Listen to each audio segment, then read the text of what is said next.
aaminin inta cuuryaannimadaadu kaa hor istaagayso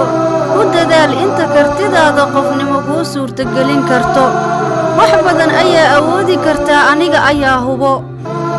waxaa jira wiil Soomaaliyeed oo ku dayasho mudan magaciisuna waa Asad Xaaji ma garanaysaa waxa uu nafsadiisa u sheegay mar walbo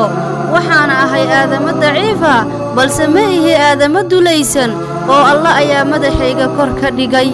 qofka bani aadamka ahi wax walba noloshiisa maanta yahay rabbigiisa ayaa u qoray wax walba oo tahay waxa wanaagsan qadarta rabbi inaad ku qanacdo wiilkaasi waa wiil ku dayasho mudan oo maanta adduunyada dhan in laga ogaado mudan run ahaantii Asad maanta wuxuu dhaamaa boqolaal qofood oo maanta lixdooda laxaad qabto haddana wax bartay oo aanan falcelin samaynin maanta waa qof noloshiisa meel ka soo saari karo walaale si kasta oo aad tahay fursad ayaad haysataa fursadda ugu weyn waa inaad caafimaad qabto waxaan kuu sheegayaa hayasin qofna waayo waxa laga yaabaa inuu noqdo qofkaasi qof la'aantiisa aadan shaqay kareynin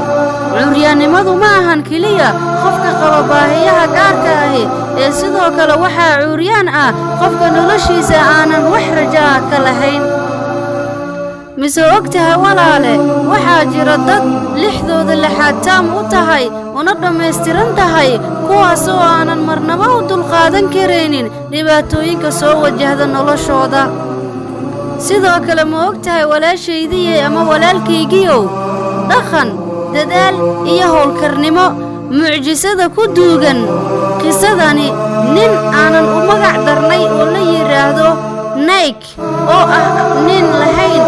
lug iyo gacmo waa haddana ninka maanta nafsadiisa